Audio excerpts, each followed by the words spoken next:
Olá, boa noite. Estamos iniciando aqui o 9º debate do ciclo Desatando os Nós que Atrasam o Brasil, promovido pelo Espaço Democrático, que é a Fundação para Estudos e Formação Política do Partido Social Democrático, PSD. Como das outras vezes, nós estamos sendo acompanhados via internet por militantes e simpatizantes do PSD em todo o Brasil. Nós já tratamos aqui de economia, tratamos de relações internacionais, de cultura, da economia criativa, da questão da criminalidade no Brasil, da lei do imposto na nota e da situação da saúde pública, assim como também do ensino no Brasil. Hoje, o nosso tema é o sonho da casa própria. Em discussão, como das outras vezes aconteceu, como avançar melhor, mais e melhor com os programas de habitação popular. Participam do debate de hoje Paulo Simão, que é presidente da Câmara Brasileira da Indústria da Construção, CEBIC, e também membro do Conselho de Desenvolvimento Econômico e Social da Presidência da República. Ele é presidente do Diretório Estadual do PSD em Minas Gerais. Também conosco, Ricardo Pereira Leite, ex-secretário municipal de Habitação de São Paulo e ex-presidente da Coab São Paulo. Outro participante, debatedor aqui conosco, é Celso Luiz Petrucci. Ele é economista-chefe do Sindicato das Empresas de Compra e Venda de Imóveis de São Paulo, o Secov. Também conosco, Maria Henriqueta Arantes Ferreira Alves. Ela é a representante da CEBIC no Conselho Nacional das Cidades e no Fundo de Investimento do Fundo de Garantia por Tempo de Serviço, FGTS. Ela foi assessora do Programa Mineiro de Habitação de Interesse Social. Conosco também, como sempre, o diretor do Espaço Democrático, cientista político Rubens Figueiredo, a quem, aliás, eu peço uma palavrinha sobre a razão desse nosso ciclo de debates. Boa noite, Rubens. Boa noite, Rondino. Boa noite, Paulo, Ricardo, Celso, Henriqueta. É um prazer recebê-los aqui no auditório do Espaço Democrático para esse 9º debate da nossa série Os Nós que Atrapalham o Brasil, que Atrasam o Brasil. E essa série de debates, que continuará até o final do ano, no mínimo, ela tem o propósito de criar subsídios para a elaboração do programa partidário do PSD. Todos os debates eles são transcritos, provavelmente todos virarão uma publicação, eles estão no nosso site, www.psd.org.br, e representam uma contribuição importante de alguns dos maiores especialistas brasileiros nos mais diferentes temas, para que o partido faça realmente um programa diferenciado e que leve em conta principalmente a resolução no curto prazo dos grandes problemas brasileiros. Hoje o nosso tema é o sonho da casa própria. A casa própria já é o sonho do brasileiro há muito tempo e hoje é um dos programas mais festejados do governo federal, o programa Minha Casa Minha Vida. Então, hoje aqui nós teremos, eu tenho certeza, um debate muito produtivo sobre esse sonho que está se tornando cada vez mais realidade para os brasileiros. Obrigado, Rubens. É por isso, então, que no final do debate eu vou perguntar aos especialistas da mesa o que o programa do PSD pode ou deve conter sobre o tema da habitação popular.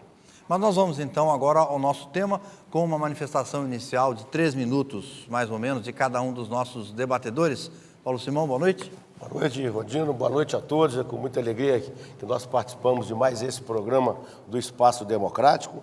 Queria saudar todos os ouvintes, em especial aqueles que estão no nosso partido, o Partido Social Democrático.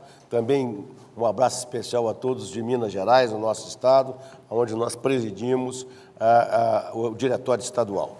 Uma saudação aos companheiros da mesa. E nessa primeira intervenção, eu gostaria só de fazer uma abordagem muito rápida sobre esse tema, sobre a habitação, que foi uma luta muito grande do setor e da sociedade ao longo dos últimos anos. Nós ficamos entre a interrupção do BNH e o reinício das atividades, com quase 25, um pouco mais, de anos interrompidos, né? E este tema voltou realmente com força maior a partir de 2003, quando então o governo do presidente Lula instalou o Ministério das Cidades.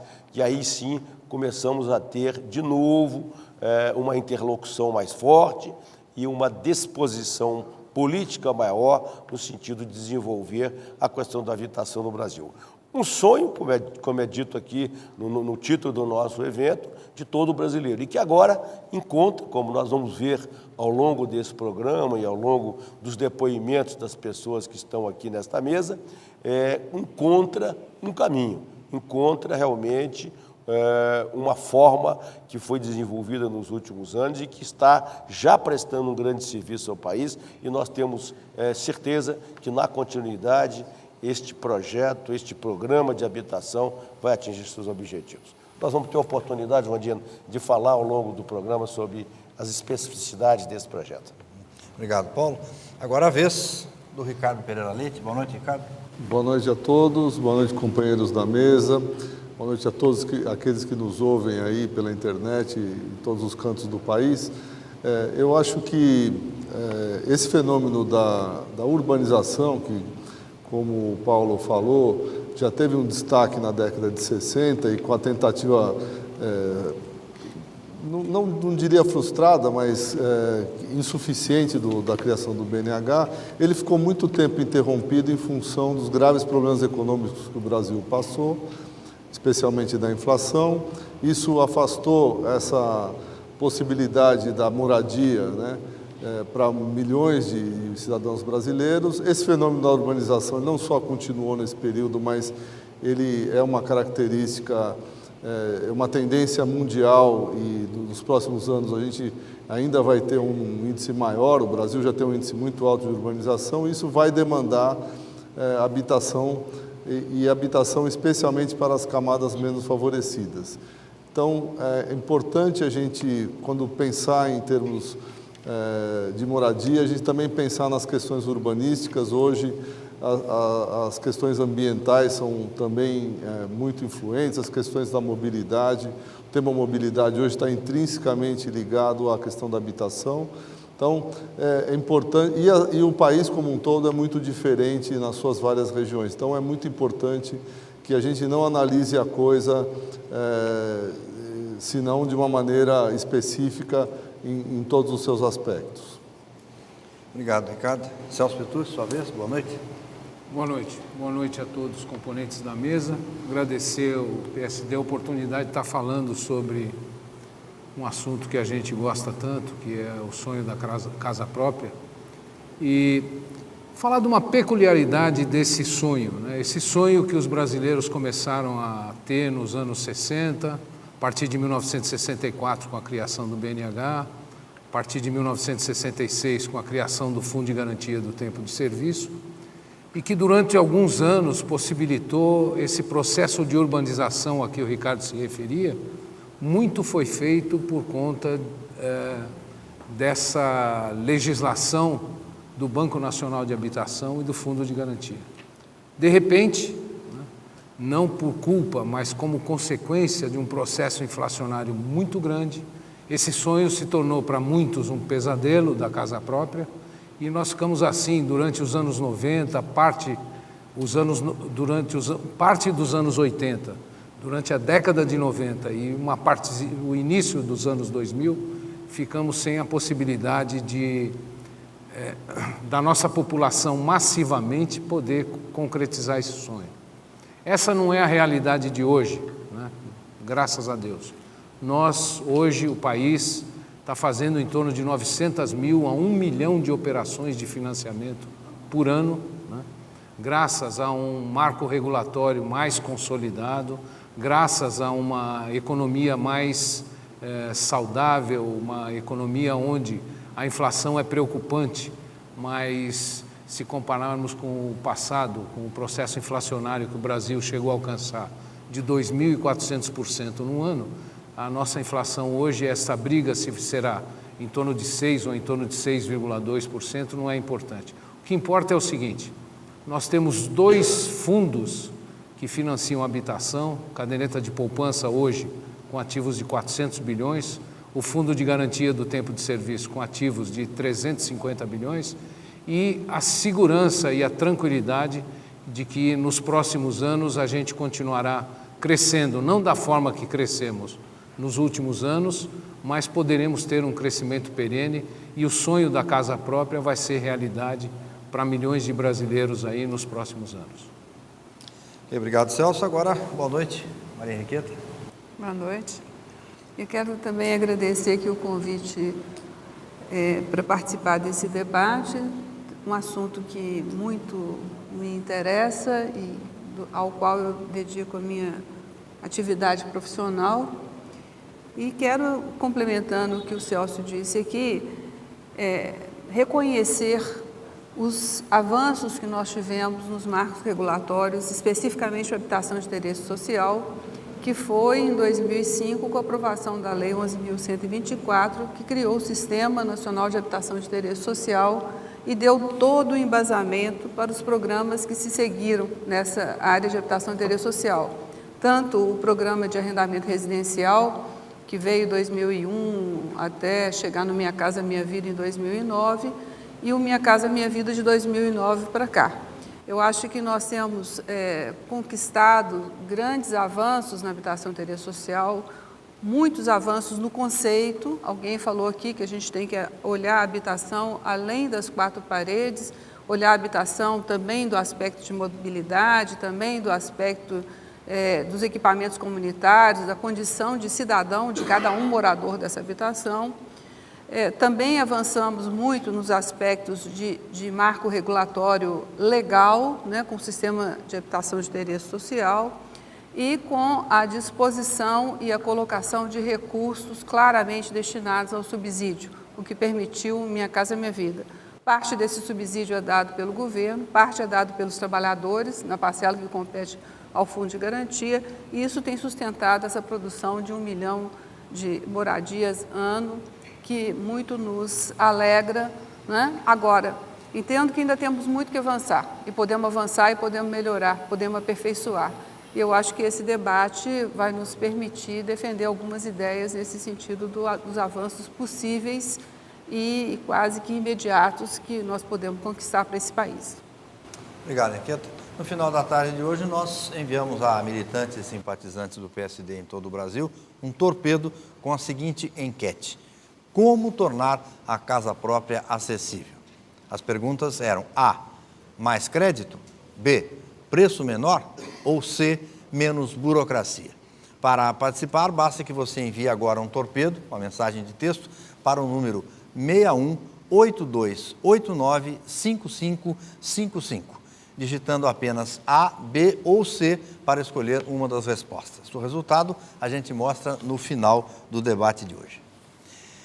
Bom, entre as pessoas que nos acompanham pela internet está o vice-governador da Bahia, Otto Alencar, que é o presidente do diretório estadual do PSD no estado. Ele enviou uma pergunta aos debatedores aqui da mesa. Vamos ouvir. O programa Minha Casa Minha Vida não deixa de ser um programa vitorioso, exitoso em todo o Brasil. Aqui na Bahia mesmo, já são 100 mil unidades que foram construídas para atender a população de baixa renda. O que conhecedor como eu sou de todo o meu estado, do interior da Bahia, também das cidades de pequeno porte, e mais ainda da capital, o que eu gostaria de ver seria um programa que pudesse ter recursos suficientes para recuperar as habitações já existentes nas áreas mais degradadas da cidade. Quando eu fui governador em 2002, em parceria com o então prefeito da época, Antônio Baçaí, nós fizemos aqui um programa com recurso próprio chamado Cores da Cidade, que era um programa que recuperava as casas da periferia de Salvador que estavam em situação ruim, colocava piso, recuperava as paredes, onde não tinha sanitário, colocava sanitário, um ponto de água, com banheiro, com pia, enfim. Hoje o programa Minha Casa aponta para novas habitações. Eu gostaria que o governo federal pudesse desenvolver um programa que tivesse recursos suficientes para recuperar as habitações já existentes, para acabar de uma vez com todas as favelas nas grandes cidades, na periferia das grandes cidades e também na cidade do interior do estado. Há uma condição de se pleitear isso ao governo federal? A questão dos recursos, eu gostaria de colocar aqui para o nosso Paulo Simão, mas eu gostaria também que depois o Ricardo, que tem experiência de São Paulo na área de urbanização de favelas e melhoria de subhabitações, que também fizesse a sua participação. Paulo, primeiro você. Perfeitamente. Primeiro, um grande abraço ao nosso vice-governador, Otto Alencar, uma grande figura, um grande quadro do nosso partido. Você tem razão, Otto. Eu acho que hoje o programa está muito voltado para a construção de casas novas e a venda de imóveis usados, né? Mas o déficit habitacional que nós temos hoje não é só de carência de habitação, está em torno de 5,5 milhões de unidades. É também de imóveis precarizados, deteriorados, que precisam, portanto, de reformas e de financiamentos. Existem programas nessa direção, né? Claro que ainda não com a verba e o montante necessário para cobrir essas, que são mais de 11 milhões de unidades, essa é a pesquisa que a gente tem, precisando de algum reparo, de alguma modificação. Certamente nós vamos chegar lá. O grande desafio que nós tivemos nos últimos anos foi iniciar um programa que pudesse ter a ambição de acabar com o déficit habitacional. Hoje eu estou absolutamente tranquilo em dizer que nós encontramos um caminho. Claro que não é simples, claro que demanda tempo, mas ele está em curso e eu acho que a gente tem que aperfeiçoá-lo cada vez mais para atingir a meta. E, claro, depois nos debruçarmos sobre esta questão que você coloca, Otto, que eu acho que é muito importante, tão importante quanto dar casa a quem não tem a sua moradia. De modo que, sem dúvida nenhuma, será um programa para o futuro. Melhorar o que já existe, Ricardo? O fenômeno das favelas surgiu exatamente para suprir uma lacuna da não produção de habitação nas últimas décadas. E as pessoas, como isso já está muito consolidado, estima-se que 25% de toda a população brasileira mora em favelas, seria impossível a gente produzir habitações nesse tamanho para substituir as favelas. A questão das favelas está muito ligada à questão da localização, né? Como a gente sabe, num imóvel, uma característica predominante que as pessoas buscam é a localização. E hoje as famílias já moram há diversas décadas nessa situação, nessas regiões, elas já têm a sua vida organizada. Aqui em São Paulo, todas as favelas são supridas de infraestrutura, tem escola, os filhos estão na escola, tem equipamentos de saúde e assim por diante, assim como as pessoas já estão conectadas ao seu local de trabalho, onde elas ganham o seu dinheiro para viver e assim por diante. Então, eliminar essa situação, mesmo que a gente dispusesse de recursos para isso, seria humanamente impossível, mas principalmente socialmente indesejado. Então, o programa de urbanização de favelas, ele justamente vai tentar formalizar essa situação, ou seja, transformar uma favela num bairro. Uma coisa muito importante é que os programas não são desconectados. Você, para poder implantar uma urbanização de favelas, você precisa também produzir novas unidades, que parte dessas comunidades estão em áreas de risco, parte estão afetando o meio ambiente e, portanto, as coisas não são dissociadas, é necessária a produção de unidades também. E a gente já tem alguns programas hoje para fornecer recursos para esse investimento, né? Mas não são suficientes, como o Paulo falou, a gente precisa ser criativo e tentar buscar novos recursos, né? O PAC do governo federal é um programa que aloca recursos na urbanização de favelas, mas esse recurso é insuficiente. Então, por exemplo, na gestão passada, no governo municipal em São Paulo, se criou um fundo de saneamento, porque as favelas, em geral, elas afetam o meio ambiente, dificultam a implementação das redes de esgoto, de saneamento. Então, esse fundo de saneamento, que é a transferência de recursos que são pagos por aqueles que consomem água e esgoto na cidade, parte disso vai justamente para poder transformar uma comunidade informal numa comunidade informal, exatamente desafetando o meio ambiente que estava sendo prejudicado exatamente pela carência. Então, eu acho que tem muitas maneiras, mas todas essas maneiras vão passar pela priorização do investimento na urbanização de favelas. Ok, obrigado. Rubens, você quer fazer alguma observação? Eu queria fazer uma consideração aqui. Nós temos no Brasil um grave problema que é a questão do federalismo. Então, a União, que é a promotora desse programa Minha Casa Minha Vida, na verdade, ela financia esses imóveis e a prefeitura tem que, como normalmente esses empreendimentos não são nas áreas centrais, porque o custo do terreno é muito caro, as prefeituras correm atrás, provendo as avenidas, as ruas, saneamento básico, vai ter que fazer um posto de saúde perto dessa unidade.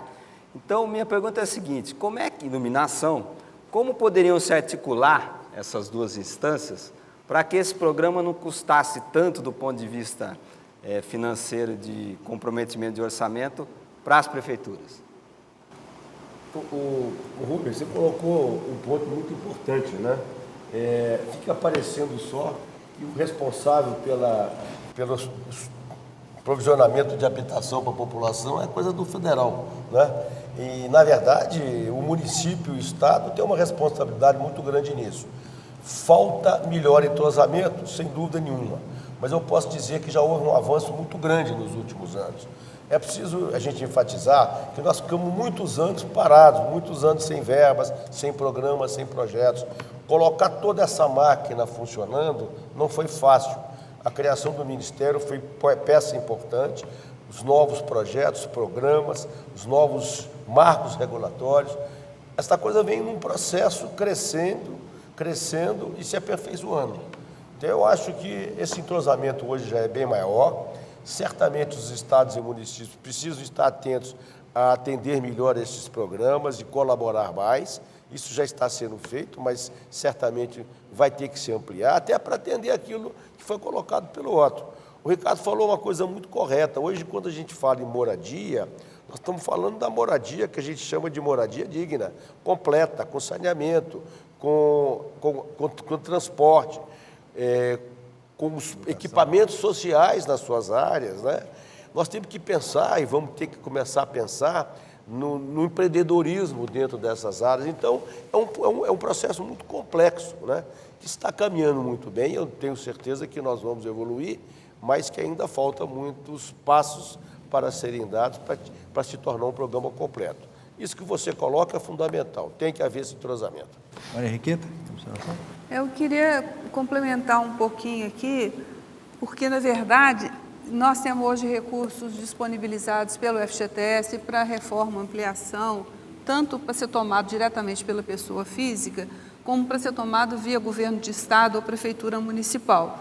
Mas são recursos de empréstimo. Nessas linhas, né, vamos dizer assim, o subsídio que permite ou amplia o acesso da população de menor renda não é tão significativo feito no Minha Casa Minha Vida.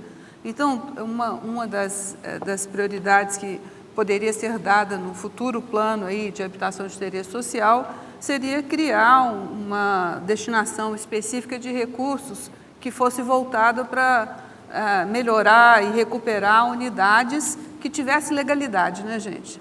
Que fossem unidades formais, com regularização fundiária, etc. e tal, que fossem regulares e que precisassem de ter uma melhoria de acabamento, uma ampliação de mais um quarto, uma troca de um telhado, né? Na situação atual, nós não temos nenhuma linha de ação com recursos públicos, né, para esse atendimento. Nós temos linhas de ação com recursos do FGTS, que são recursos para financiamento. Obrigado. Eu queria fazer uma... Só um minutinho. A Henriqueta coloca uma questão muito importante, que é essa da legalidade das unidades existentes. Até por causa dessa falta, desse gap que existiu durante muitos anos, muitas unidades, muito terreno, muita casa foi feita na informalidade, né? Que não tem o seu registro, que não tem planta formal, que não tem nada. É muito difícil você viabilizar programas oficiais para coisas que não são informais. Nós vamos ter que atender essa turma. Uma hora nós vamos ter que criar programas para tornar estas casas e estas áreas legais, registradas, para que elas possam se incorporar, né, ao tecido da cidade, à formalidade da cidade e poder receber, inclusive, todos os serviços que um município oferece para uma habitação. Isso é um outro programa à parte que vai ser, sem dúvida nenhuma, desenvolvido.